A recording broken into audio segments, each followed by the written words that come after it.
UPSC के exam में सबसे इंपॉर्टेंट स्टेज होती है मेंस की, क्योंकि मेंस ही ऐसी एक स्टेज है जहां पे आप आपका स्कोर बढ़ा सकते हो, आप बहुत लीड ले सकते हो और वही स्टेज डिसाइड करती है कि आप फाइनल लिस्ट में होगे या नहीं होगे। इंटरव्यू आपका रैंक डिसाइड कर सकता है, वो आपको थोड़ी लीड दे सकता है, पर मेंस एक ऐसी स्टेज है जहां पे आप 100 मार्क्स इंप्रूव कर सकते हो, 200 मार्क्स भी इंप्रूव कर सकते हो अगर आप अच्छे से मेंस के लिए रेडी हो तो।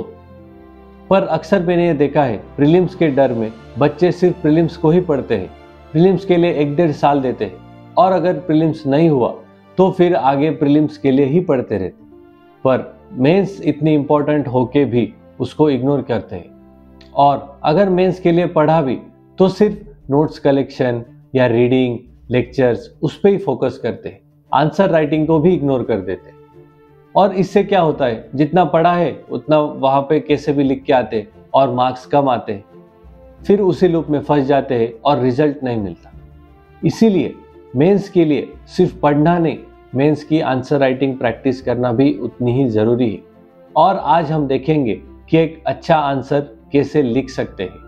हम डिस्कस करेंगे कि अच्छे आंसर में क्या क्या कॉन्स्टिट्यूएंट्स होते हैं, क्या क्या पार्ट्स होते हैं, कैसे एक अच्छा आंसर लिखना चाहिए, और उसके बाद हम 1-2 आंसर्स देखेंगे और उनको इवेल्युएट करेंगे। सबने सुना ही होगा कि इंट्रो बॉडी कंक्लूजन, वो तो बेसिक पार्ट्स है एक आंसर के, पर अगर हम देखें कि इंट्रो, उसमें हम क्या क्या लिख सकते हैं, इंट्रो कैसा लिखना चाहिए, क्या हम रैंडम जो हमारे थॉट्स में आए क्या वो लिखे या हम कैसे लिख सकते हैं।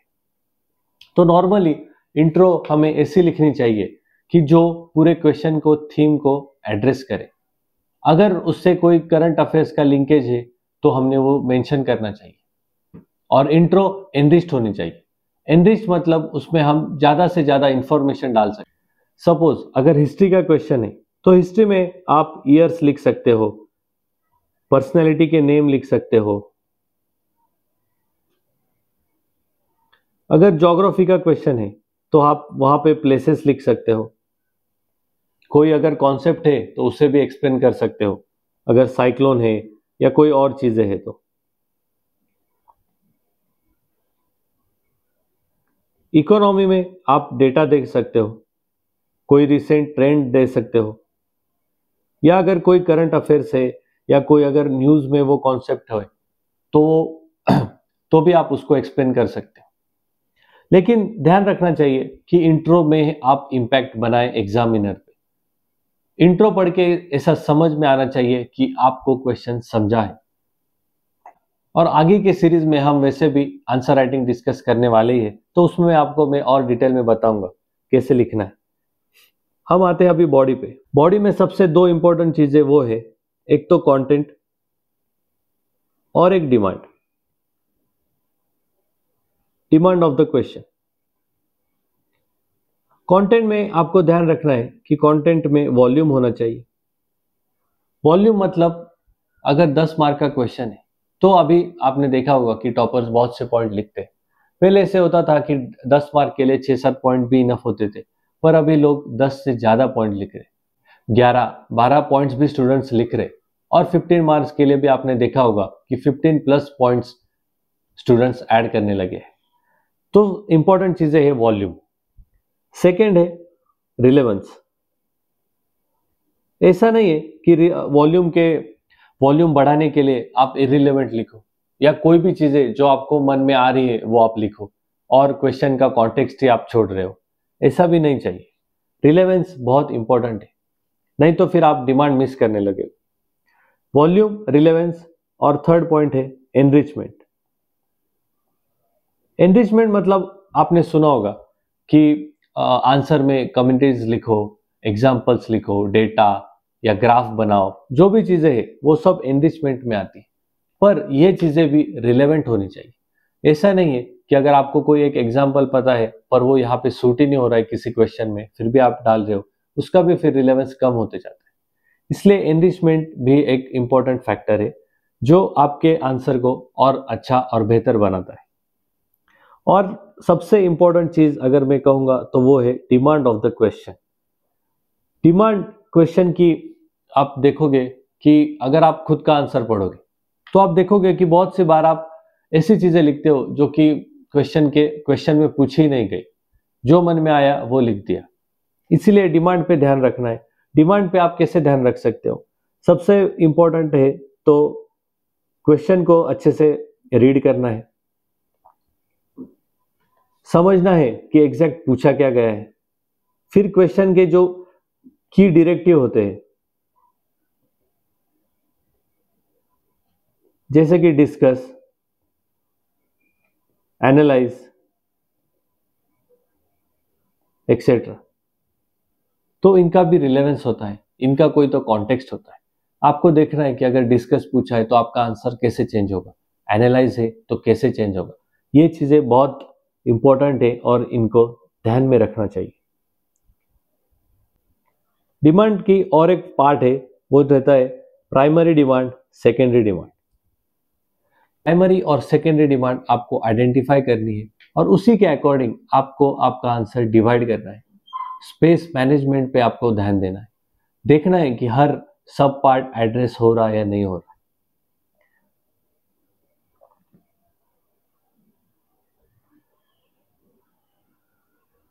बॉडी में और एक इंपॉर्टेंट फैक्टर जो है वो ये है कि स्ट्रक्चर एंड प्रेजेंटेशन।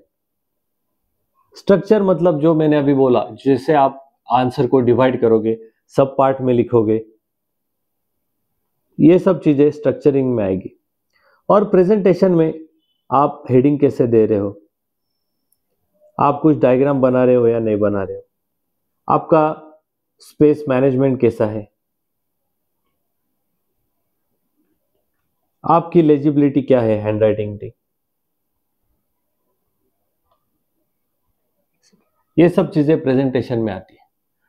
तो स्ट्रक्चर एंड प्रेजेंटेशन आपके आंसर को बेटर बनाते हैं, एक अच्छा विजुअल लुक देते हैं, जो देख के एग्जामिनर को लगे कि आपने शायद अच्छा लिखा होगा। और फिर लास्ट स्टेज जो है वो है कंक्लूजन। कंक्लूजन हर एक आंसर में बहुत इंपॉर्टेंट है, क्योंकि वो आंसर को एक सेंस ऑफ कंप्लीशन देता है। कंक्लूजन आपका पॉजिटिव होना चाहिए, उससे यह दिखता है कि आप ऑप्टिमिस्टिक हो, आपने उसमें सॉल्यूशन प्रोवाइड करने चाहिए। एज अ सिविल सर्वेंट आपको प्रॉब्लम सॉल्व करने हैं, तो सॉल्यूशंस एक इंपॉर्टेंट पार्ट होता है कंक्लूजन का। आप कंक्लूजन में कुछ कीवर्ड्स लिख सकते हो या गवर्नमेंट मेजर्स लिख सकते हो।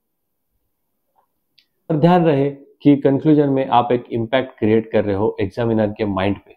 कंक्लूजन ऐसा होना चाहिए जो आपके आंसर को एक ओवरऑल कंप्लीटनेस का फीलिंग दे। तो ये सब ब्रॉड कुछ चीजें हैं जो एक अच्छे आंसर में आप ऑब्जर्व करोगे। आगे के वीडियोस में मैं आपको और डिटेल बताऊंगा कि एक अच्छा आंसर हम कैसे लिख सकते हैं। अभी हम एक दो आंसर देख लेते हैं और उनको इवेल्युएट करते हैं।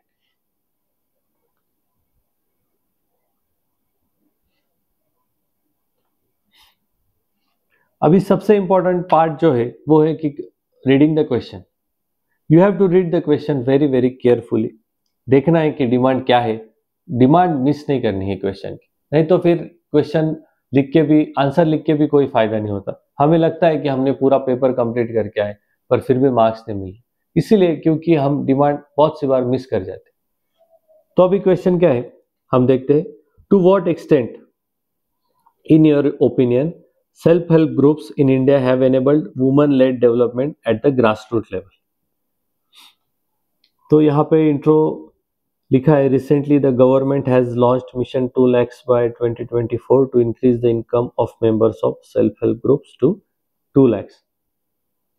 ठीक है, तो यहाँ पे एक करंट अफेयर्स का लिंक दिया है, जो रिसेंट मेजर ली गई होगी वो लिखिए। आप सेल्फ हेल्प ग्रुप को डिफाइन भी कर सकते हो या कोई डेटा दे सकते हो सेल्फ हेल्प ग्रुप के बारे में, अगर आपको कोई पता होगा तो।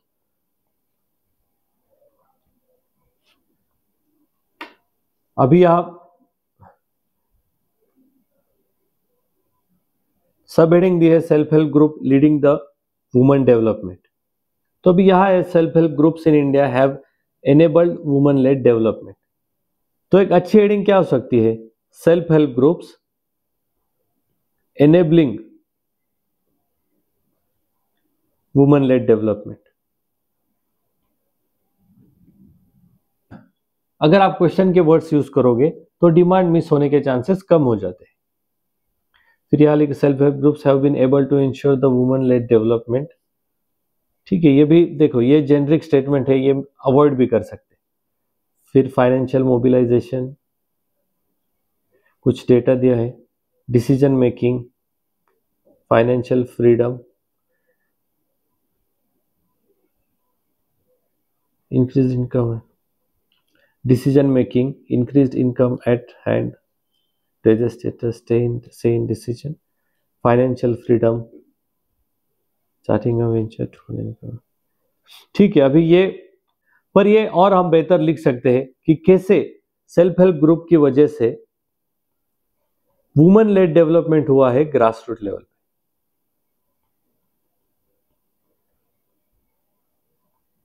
पीआरआई रिप्रेजेंटेशन, कुदुमसी, ये अच्छा पॉइंट हम कह सकते हैं। यहाँ पे एक एग्जांपल है, थोड़ा डेटा है, पर इसको भी अच्छे से एक्सप्लेन किया जा सकता है और इसको हमें अलाइन करना है as per the demand of question.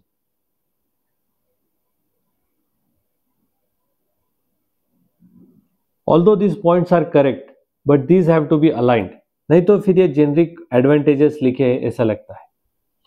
However, देखो, however the development is incomplete, ये अप्रोच करेक्ट है क्योंकि यहाँ पे क्वेश्चन पे हमें क्या पूछा है कि to what extent in your opinion. To what extent मतलब कितना सक्सेसफुल है और कितना नहीं है, ये हमें यहाँ पे लिखना है।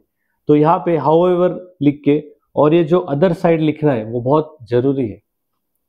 द डेवलपमेंट इज इनकम्प्लीट और फिर चैलेंजेस कुछ मेंशन किए गए, rigidities, financial reduces the lack of access. ठीक है, ये चैलेंजेस भी सही है पर इनको एक्सप्लेन करना भी इंपॉर्टेंट है।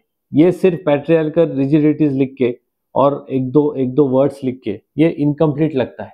अच्छे से चैलेंजेस हमें एक्सप्लेन भी करने हैं यहाँ पे और दिखाना है कि क्यों ये जो चैलेंजेस है वो women led development at the grass root level को हिंडर कर रहे हैं, वो हमें अच्छे से इसमें एक्सप्लेन भी करना चाहिए। और यहाँ पे लिखा है government measures,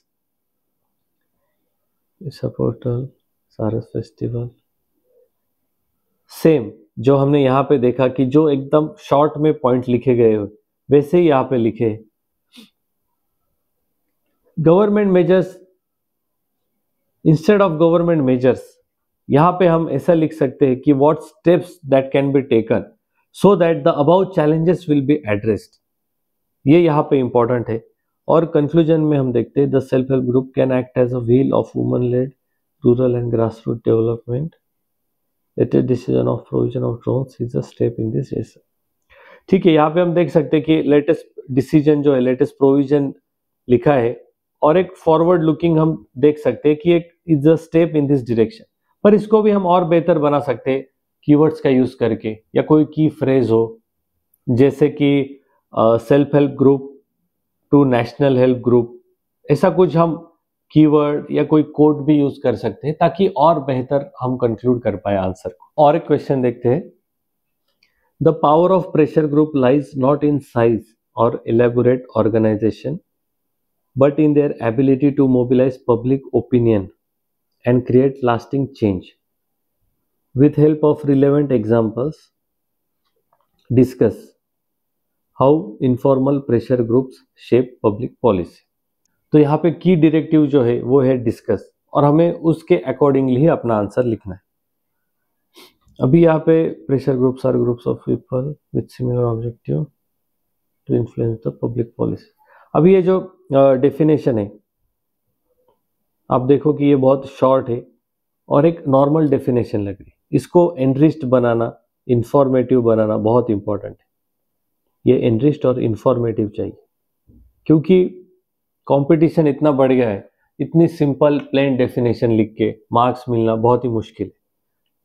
methods by pressure groups, publicity, protest, lobbying,